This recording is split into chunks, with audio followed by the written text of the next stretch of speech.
Waktu kuliah Kak Tina ambil jurusan apa? Masuk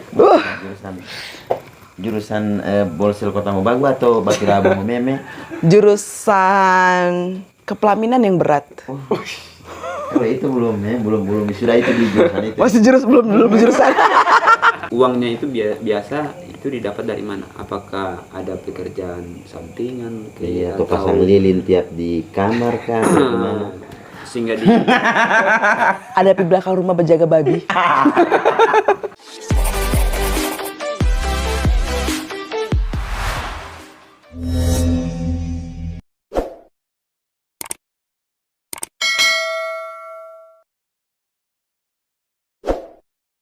Jadi kalau macam Kak Tina selain orang tua, saudara-saudara juga bagaimana menurut mereka? Mereka mendukung. Mendukung. Mereka mendukung selama apa yang aku lakukan itu hal positif, selama tidak merugikan diri sendiri dan orang lain. Cuman ya memang soal kecelakaan ini yang ngebikin mereka yang kayak khawatir. mulai khawatir. Soalnya saat pas kecelakaan tidak langsung kasih tahu ke orang rumah. Karena aku tahu kalau aku kasih tahu akan menjadi beban pikiran mereka juga, dan itu yang kayak nggak bagus juga kalau misalnya kasih tahu secara kita udah dewasa, udah besar gitu. Tapi mengingat kembali doa orang tua itu manjur. Jadi kita kasih tahu ke orang tua, makanya cepet penyembuhannya. Gitu. Saya juga sempat waktu ikut ujian kemarin tidak lulus, saya kasih tahu orang tua tapi tetap tidak lulus kan. Iya, kasihan sekali. Iya. Yang kemarin itu. Oh yang kemarin. Ya ikut CPNS. Bombo itu. Semua. Tapi hari ini sudah Mbak Yang Yong lagi ya. Sudah menemukan Mbak Yang Yong. Semoga dia... Terus ntar tahun depan mau coba lagi atau? tahun ini tidak ada, mungkin tahun depan. Mau coba lagi? Iya. Saya mau coba lagi.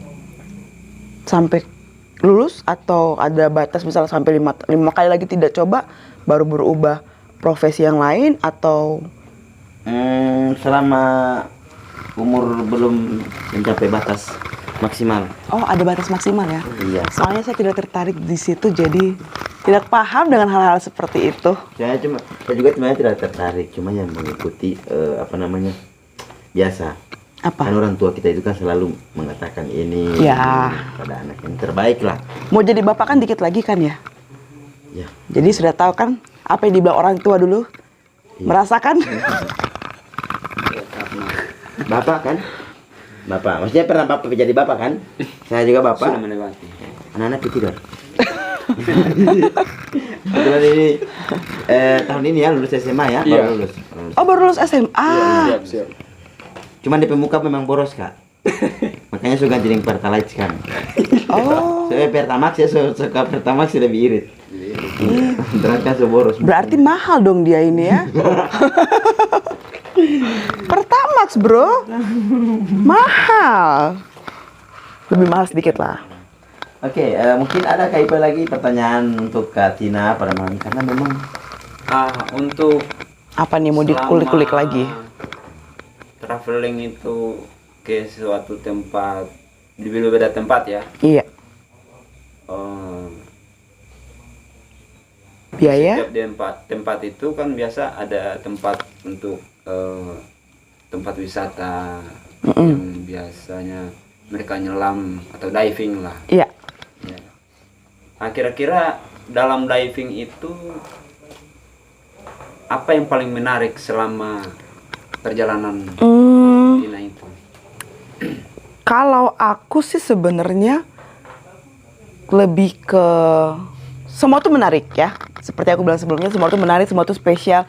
Tapi kalau untuk lebih disuruh harus memilih, aku lebih memilih sendiri. itu sudah pasti. Oke.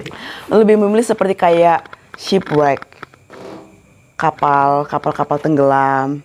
Kemudian aku memilih untuk hewan-hewan yang susah dilihat seperti whale shark, terus mola-mola, manta ray, shark, something kind of like that. Jadi kayak yang hewan-hewan yang Langka.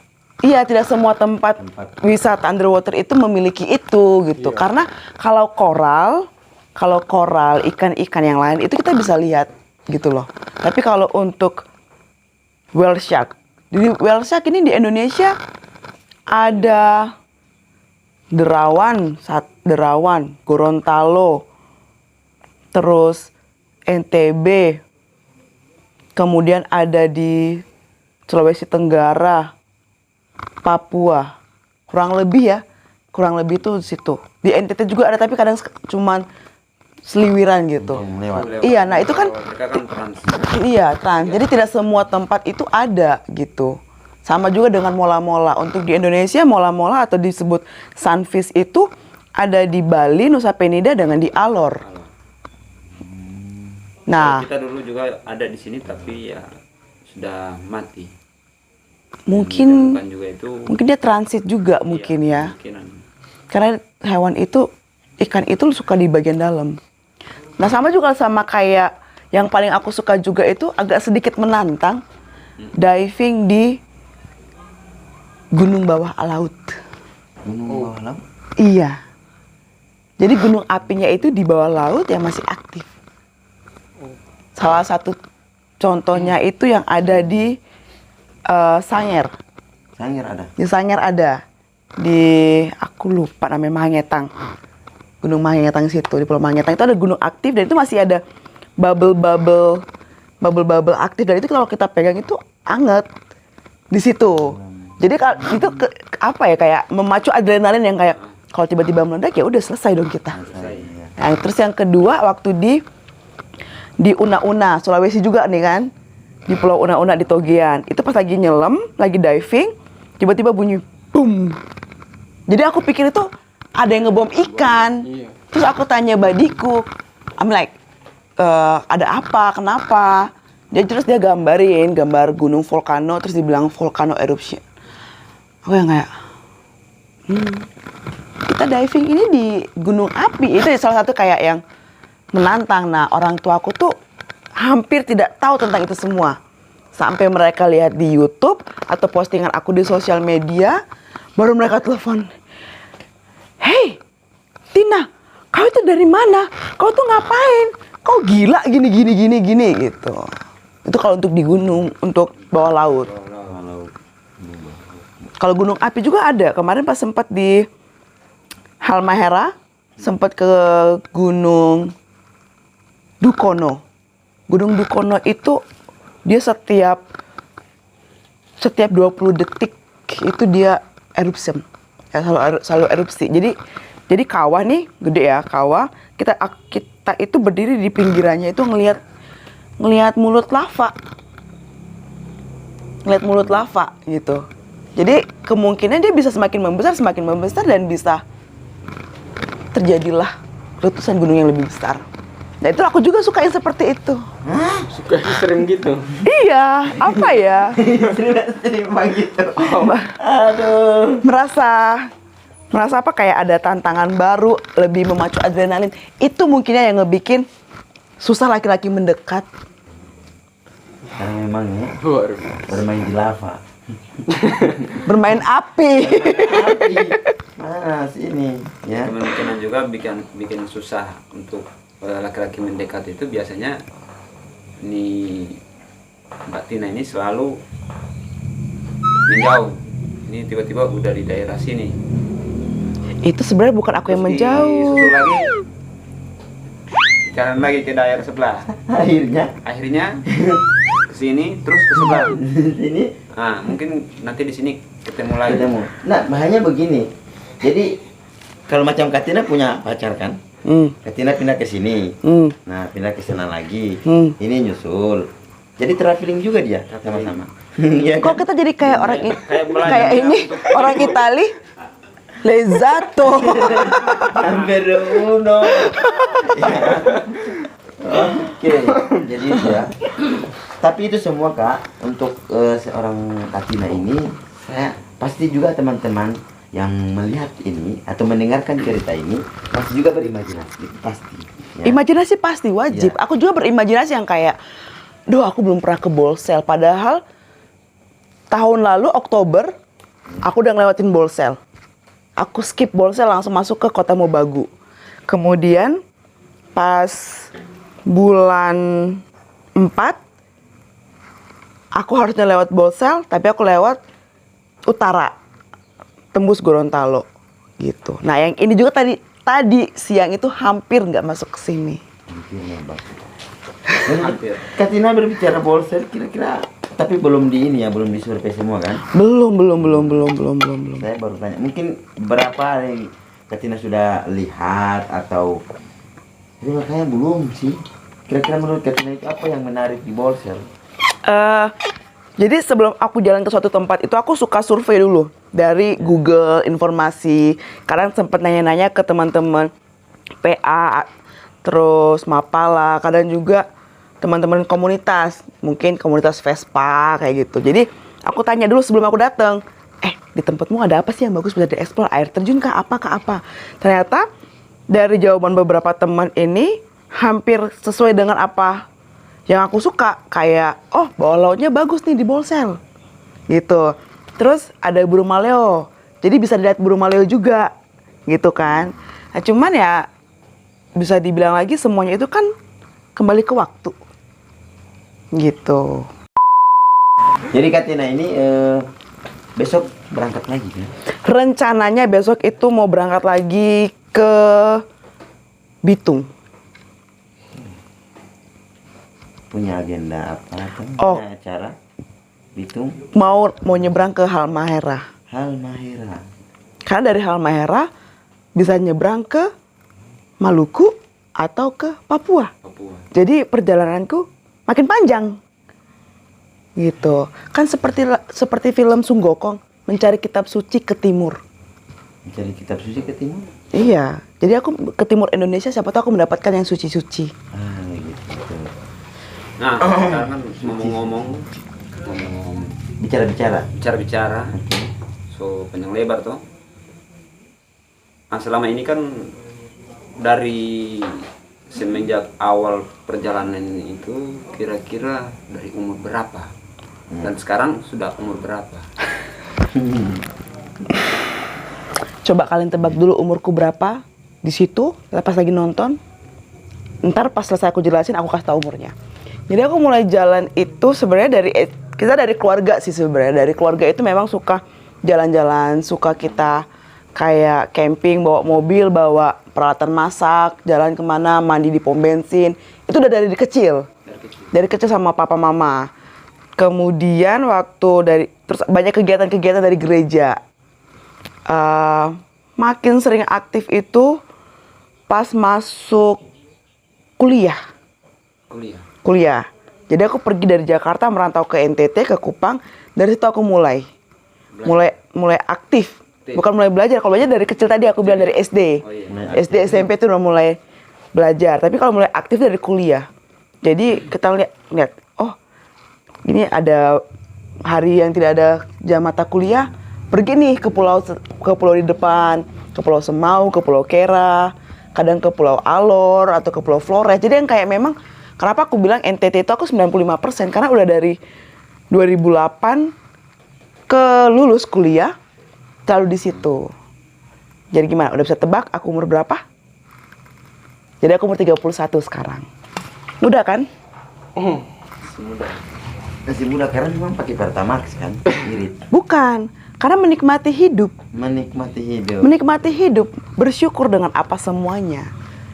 Memang biasanya. Kalau kakak umurnya berapa nih? 30, tapi muka kayak 40 ya? 30 kali ikut pemilu. Beban hidup mungkin ya? Iya, betul sekali. Kurang bersyukur mungkin ya? Dulu, makanya saya bilang dulu sempat belum tahu Pertamax, masih pakai premium, jadi boros. Oh, kirain pakai solar hitam, makanya begini. Oke, tadi umur, jadi memang aktifnya itu pas kuliah ya? Pas kuliah aktif. Memang orang juga mungkin mesti, karena setiap orang juga itu kan pasti mencari-cari kira-kira apa namanya? Apa? Kita ini akan kemana, kita ini akan berbuat apa, itu kan mencari jati diri. Jati diri ya, itu betul. Ya, sama kayak bapak ini juga kan lagi mencari jati diri untuk kedua kali kan? Perbincangan kita tadi sebelumnya itu kan ya? Iya. Untuk sementara belum. Belum ya? Belum. Masih belum aktif kok. Sama seperti Ambil, kalau sudah berjalan, kalau sudah melewati dari 5 tahun ya, jangka waktu untuk cicilan. harus diganti. Garansi. Jadi dia harus parkir dulu. Parkir. Itu tiada garansi. Takutnya itu nanti kalau jalan pas tidak bisa memikul beban yang paling berat itu. Berat sekali ya. Nah, memikirkan yang dari belakang itu. Jadi itu memikirkan yang dari belakang itu, makanya itu. Kalau Semua antrek. Katina P akun masih aktif sekarang kan? Akun apa? Pokoknya semua akun. Oh, akun rekening masih aktif, kalau mau transfer boleh. Bukan akun rekening, akun Facebook, Instagram. Oh, masih aktif, masih Ini aktif. saya tutup. Masih tutup akun sekarang. Sudah tutup. Masih tutup. Masih Oh. parkir. Masih Berarti masih galau. Di garasi. Masih galau. Jadi sebenarnya aku keinget tadi ngebahas soal sejak kapan mulai jalan sendiri pas awal kuliah, karena saat awal kuliah itu sudah tahu cari uang sendiri. Jadi mulai berani. Jadi kayak yang kalau SMA kan pasti minta orang tua. Jadi waktu kuliah itu sambil kuliah sambil kerja serabutan atau kayak gimana, ada uang lebih itu bisa jalan. Kalau kita telepon, "Ma, minta uang dong buat jalan-jalan." Itu siap-siap dicoret dari kakak. Jadi memang ketat sekali. Iya. Waktu kuliah Kak Tina ambil jurusan apa? Masuk jurusan Bolsel Kota Mobagu atau Bakirabu Meme? Jurusan kepelaminan yang berat. Kalau itu belum sudah itu di jurusan itu. Masih belum jurusan. Jadi jurusan itu kemarin aku sempat ngambil puji Tuhan lulus sarjana 1 teknik pertambangan. Teknik pertama. S1. S1. Kalau saya S3. SD, SMP, SMA. SD, SMP, SMA. Mulu Sama. apa? SD, SMP, SMA. Iya, S3. Aku tambah satu lagi. Apa? Es cendol. Jadi Panas-panas kan enak minum es cendol kan? coba dengar, selain berbicara tentang api, pertambangan bro. Pertambangan. Wih. Oh. Jauh kan. Jadi kalau untuk teman-teman juga pasti mikir, kok lulus teknik pertambangan kenapa nggak kerja di pertambangan? Kenapa malah bermilih untuk jalan-jalan, traveling? Itu kan traveling lebih ke wisata, ke alam. Jadi sebenarnya itu pro dan kontra lah ya. Iya. Nah, kita kan nggak ada yang pernah tahu kita lulus kuliah itu mau jadi apa, ya kan? Iya juga sih. Bener nggak? Iya. Ada yang lulus kuliah ujungnya jadi ibu rumah tangga. Bener nggak? Betul. Ada yang lulus kuliah, capek-capek lulus kuliah, ujung-ujungnya jadi tukang ojek. Banyak, maksudnya kuliah itu memang wajib dan harus kalau menurut aku. Karena itu memang pendidikan. Dan ternyata saat aku traveling, pendidikan yang aku ambil dulu itu di kuliah itu terpakai. Jadi saat traveling lihat gunung, aku mengerti tentang gunung seperti apa. Terus aku menyelam juga, kan ada namanya juga geowisata. Iya. Jadi sambil melihat gitu loh. Bukan hanya menikmati tapi melihat juga ya. Iya, tetap belajar juga. Mempelajari. Iya, walaupun sebenarnya pingin sih kerja di dunia pertambangan. Tapi apa pernah mencoba? Sudah Sudah pernah. awal dulu banget. Kira-kira berapa lama ya? 3 bulan. 3 bulan ya? Menjabat Beta sebagai atau Sebenarnya itu lebih yang kayak cepat sadar. Cepat sadar tuh yang kayak, kok aku umur segini kerja cari uang ya? Ntar aku kalau kira-kira masih umur dari berapa ya? lulus kuliah lah. Lulus kuliah sekitar 225. Aduh lupa, aku udah kepala 3 ini. Lupa aku. 2014 itu dikurangin lah. 14. Iya. Pokoknya sekian lah segitu. Iya. Jadi ngerasa yang kayak orang tua aku, papa kerja di tambang.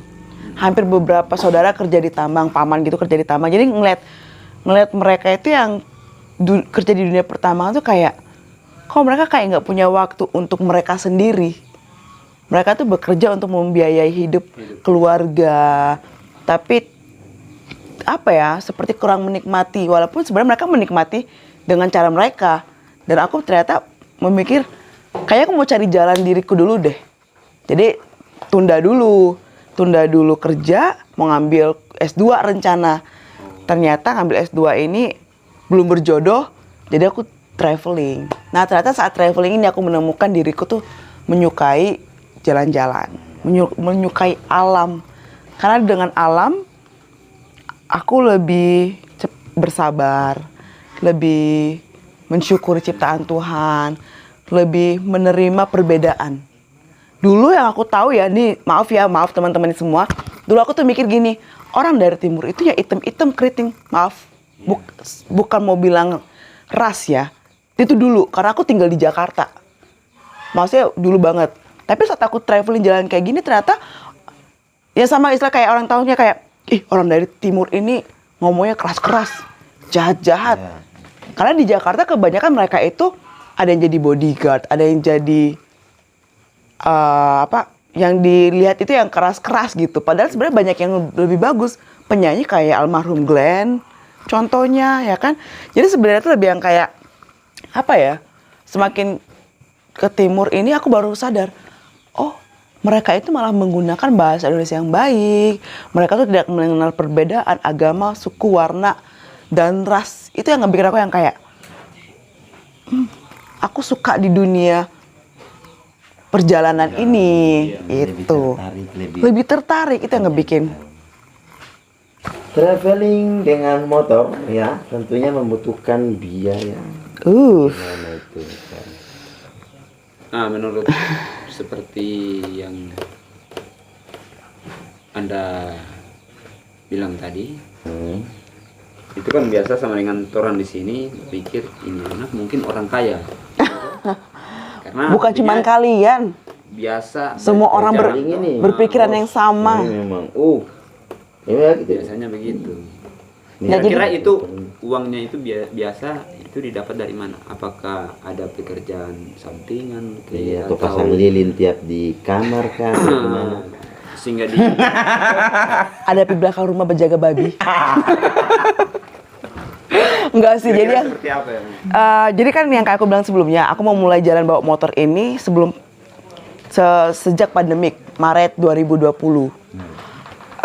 Sebelumnya itu aku kerja di Labuan Bajo. Nah, kerja di Labuan Bajo ini aku sempat buka usaha jadi kayak tour travel agent seperti itu. Nah, gaji itu kan uang-uang itu aku simpan. Oh, ditabung. Terus selain itu aku punya beberapa side job. Jadi kayak selain aku punya usaha travel, aku juga kerja dengan orang lain jadi manajer hotel. Aku juga kerja dengan orang lain jadi konsultan travel. Jadi uang-uang itu masuk, aku simpan gitu. Ternyata pas pandemik, stres, pekerjaan gak ada. Bukan cuma aku sih, kayaknya semua orang pada stres deh ya. Iya. Jadi yang kayak, yaudahlah aku memilih untuk jalan. Nah, uang itu aku pakai, uang yang aku simpan itu aku pakai untuk selama jalan. Karena aku tahu uang yang aku simpan itu sedikit, jadi aku memilih, yaudah aku bawa motor. Karena dengan motor aku hitungannya bisa kemana aja, lebih fleksibel waktu, bisa kemana. Kemudian biayanya tidak terlalu besar ketimbang naik pesawat.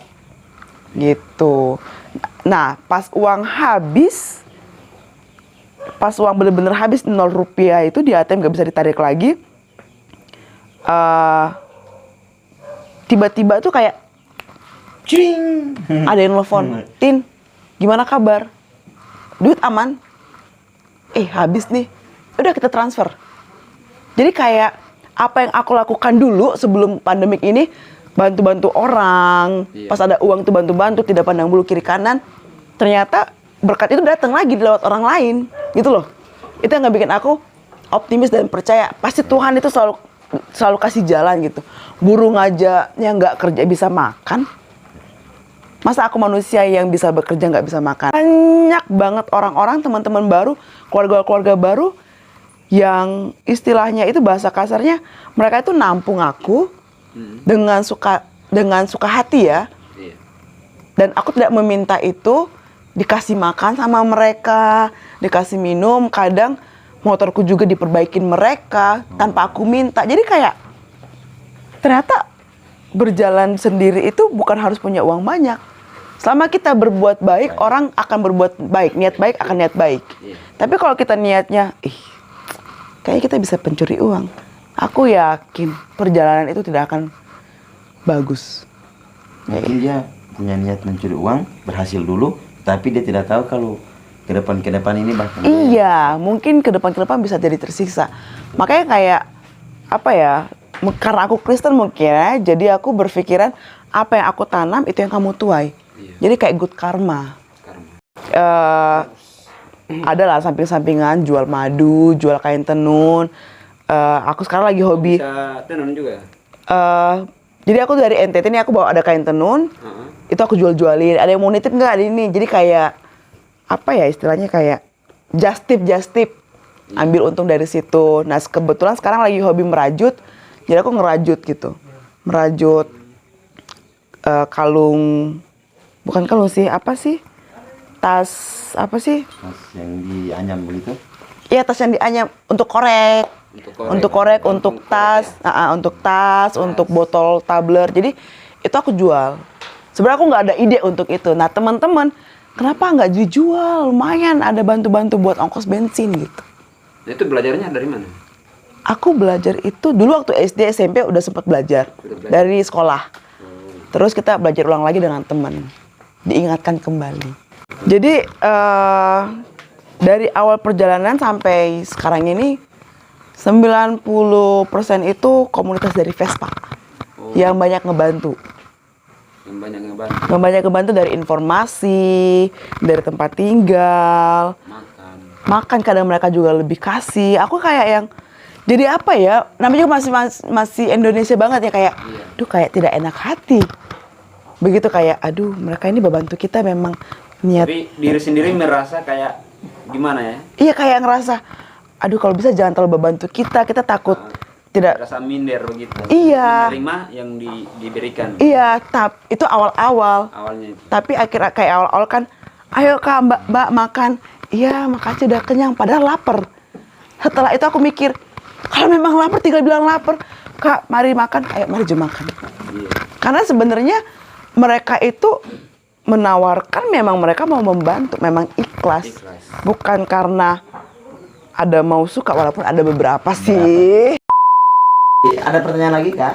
Atau Pertanyaan yang terakhir saya, kira-kira apa planning terakhir dari perjalanan traveling si Mbak Nina ini?